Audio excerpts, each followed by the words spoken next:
John Ibrahim का एक बड़ा सनसनीखेज वीडियो आता है, सोशल मीडिया पर वायरल भी होने लगता है।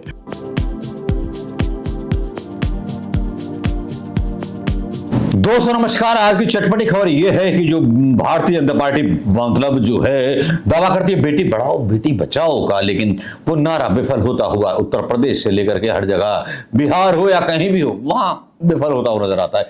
भले ही कलकत्ता की खबरें सुर्खियां बन गई हों, लेकिन उत्तराखंड की नर्स की बलात्कार का क्या हुआ, क्या हुआ बिहार की उस बलात्कार पीड़ित महिला का, उसके बारे में मीडिया का मुंह सिल जाता है और इस तरह से सिल जाता है कि इसके ऊपर वो कुछ नहीं बोलता है। बस कलकत्ता के ऊपर पॉलिटिक्स होती है, क्योंकि कलकत्ता जो अलबत्ता है पॉलिटिक्स में उसका इस्तेमाल किया जाता है। लेकिन अलबत्ता खबर हम लेके आए हैं, और अलबत्ता खबर यह है कि भारतीय जनता पार्टी के लोगों के जो रेप केस थे वो माफ कर दिए जाते हैं। जी हां, भारतीय जनता पार्टी पूर्व केंद्रीय मंत्री स्वामी चिन्मयानंद के खिलाफ दर्ज रेप केस वापस लेगी योगी सरकार। मतलब खुद ही सरकार है, खुद ही दरकार है, खुद ही कोर्ट है, और रेप किया भी, और मंत्री ने तो क्या जाता है, रेप केस हम वापस लेंगे। योगी जी ने तो अपने केस खुद वापस करा लिए थे, खबर डाल दी थी हमने बहुत पहले, आपने देखा होगा ना देखा होगा, लेकिन अब बात चल निकली है, जुमा पर बात चली आई तो हमने बोल दी। आज राहुल गांधी जो थे काफी बहुत आक्रामक मूड में थे, लेकिन उनकी खबर हम दूसरी करेंगे। लेकिन कलकत्ता की बात चल रही है तो हम बात करेंगे जो है थोड़ी सी बात, और ज्यादा सी बात इसलिए भी क्योंकि ज्यादा सी बात की बहुत जरूरत है, क्योंकि बदलापुर में ऐसा कुछ हुआ है कि जो बदलापुर रुकने का नाम नहीं ले रहा। यहां पर होता क्या है कि बदलापुर में नर्सरी की लड़कियों के साथ बलात्कार किया जाता है, और वहां पर जो है 5 घंटे रेल यातायात रोक दिया जाता है। नर्सरी की टीचर जो भारतीय जनता पार्टी का एक भाई साहब चला रहे थे। ना कोलकाता के अस्पताल में महिलाएं सुरक्षित हैं, ना बदलापुर के नर्सरी स्कूल में महिलाएं सुरक्षित हैं।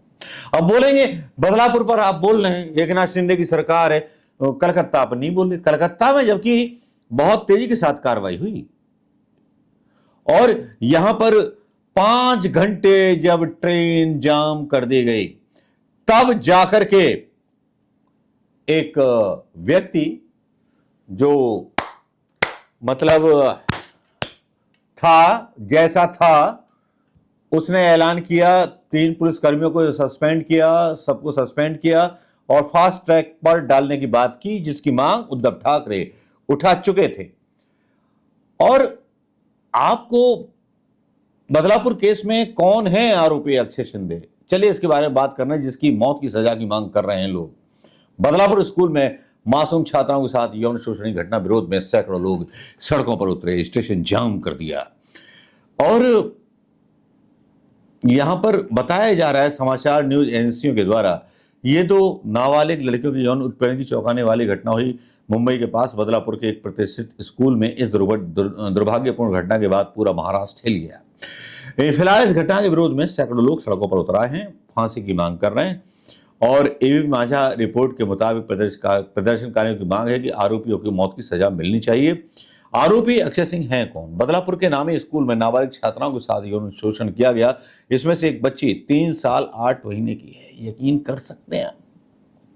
यकीन कर सकते हैं ऐसे व्यभिचारी आदमी की गला काट देना चाहिए। शरीयत का कानून लागू होना चाहिए, यहां पर चौराहे पर ला करके गला काट देना चाहिए ऐसे नालायक लोगों का। दूसरी है 6 साल की। घटना तब सामने आई जब दोनों छात्राओं ने अपने माता पिता को अपने प्राइवेट पार्ट को लेकर के शिकायत की, और आरोपी अक्षय शिंदे पर इन दोनों बच्चों के साथ यौन शोषण का आरोप लगा। अक्षय शिंदे संबंधित स्कूल में सफाई कर्मचारी के रूप में काम करता था। जिस स्कूल में घटना हुई वह बदलापुर का एक प्रतिष्ठित स्कूल है। इस स्कूल में मराठी और अंग्रेजी माध्यम से शिक्षा दी जाती है। इस स्कूल में मराठी माध्यम पूरी तरह से अनुवादित है, जबकि अंग्रेजी माध्यम की कक्षाएं सहायता प्राप्त है। स्कूल में अटेंडेंस की संख्या लगभग 1200 है बच्चों की। अक्षय शिंदे जो था उसकी जिम्मेवारी थी, उम्र 24 साल थी, सफाई कंपनी ने उसको रखा था। दिलचस्प बात यह है कि उन्हें छोटी लड़कियों को वॉशरूम तक ले जाने की जिम्मेवारी दी गई थी। 14 अगस्त को यह बात आई, उसने 2 बालिका लड़कियों का यौन शोषण किया। दोनों पीड़ित छात्राओं के साथ यौन उत्पीड़न का मामला 14 अगस्त को सामने आया। इसमें एक छात्रा ने अपने भाई को बताया कि हमारे प्राइवेट पार्ट के साथ परेशानी हो रही है। इस लड़की ने अपने माता पिता को बताया और उसके बाद ये मामला खुला। यह है वो पापी चेहरा जिसको चौराहे पर लाकर के गोली मार देनी चाहिए या जनता को अपने हाथ में कानून ले लेना चाहिए, क्योंकि प्रधानमंत्री मोदी का यकीन है कि राम रहीम को, जो बलात्कारी था, जिसने सब कुछ किया, बापू आसाराम जिसने सब कुछ किया, जिस पर आरोप थे, उनको बाहर फरलो बेल पर लेकर के आते हैं, अपने नेताओं के रेप केस माफ कराते हैं ये लोग। तो ऐसा हो सकता है कि इसमें भी यही होगा, बस दिखावा होगा, गिरफ्तारी होगी, फास्ट ट्रैक पर कोर्ट भी चलेगी, लेकिन अंत में जब ये आदमी बाहर आएगा तो इसका फूल मालाओं के द्वारा उसी तरह स्वागत किया जाएगा जिस तरह से गोधरा के बलात्कार कांड पीड़ितों का किया गया था। आज ये बहुत ज्यादा ज्वलंत प्रश्न है कि प्रधानमंत्री वाकई में ईमानदार है अपने नारे के प्रति? क्या बीजेपी वाकई में ईमानदार है अपने नारे के प्रति?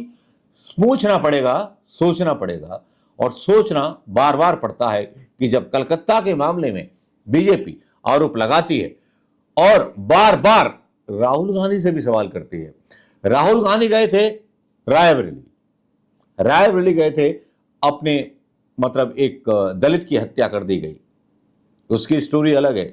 वहां पत्रकार उनसे पूछने लगे कलकत्ता के बारे में, तो वो मामला मत भुटकाओ, और राहुल गांधी ने तीतर उड़ा दी इन लोगों की। मतलब गोदी मीडिया और बीजेपी के संघी पत्रकार पूरी कोशिश करते हैं कि मामले को भटकाया जाए, विपक्ष के नेता के मुंह से बयान आए और उसको हम फिर चलाएं। बदलापुर पर लकवा मार जाता है, बिहार के बलात्कार कांड पर इनका माइंड सुन्न हो जाता है, जुबान पे लकवा मार जाता है। उत्तराखंड की अंकिता चौधरी के बारे में, अंकिता भंडारी के बारे में बोलते नहीं है कुछ, यूपी में हुए बलात्कारों के बारे में नहीं बोलते हैं। आज तो एक और हत्या हुई, एक लड़की कानपुर में, मुसलमान लड़की थी, मोहम्मद अलाम के नाम पर बुक था कमरा, वो लड़का निकल गया, वो लड़की की लाश 24 साल की निकली जो उस होटल में बुक कराई गई थी। बलात्कारी कहीं का भी हो, कहीं जगह का हो, उसको सजाए मौत 24 घंटे के अंदर दे दी जानी चाहिए। लेकिन ऐसा भी ना हो कोई झूठा आरोप लगा दे और चढ़वा दो फांसी पर, मरवा दो। हमारी एजेंसियों को भी अत्याधुनिक उपकरणों से लैस होना पड़ेगा। हिंदुस्तान की कमी यही है कि बलात्कार की धारा बनी तो कोई भी औरत जाकर के कहीं भी केस लिखवा देती है बलात्कार का, और उसके बाद वही सहारा राजनीतिक पार्टी को मिल जाता है। जैसा कि मैंने बताया कि चिन्मयानंद साहब को रेप के केस में जो था, राहत देने के लिए बीजेपी ने ऐलान कर दिया।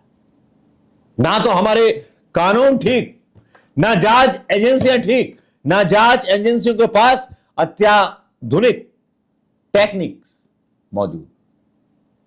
देखिए कितने 10 साल में कितने अंधे दौर में घूम रहा है।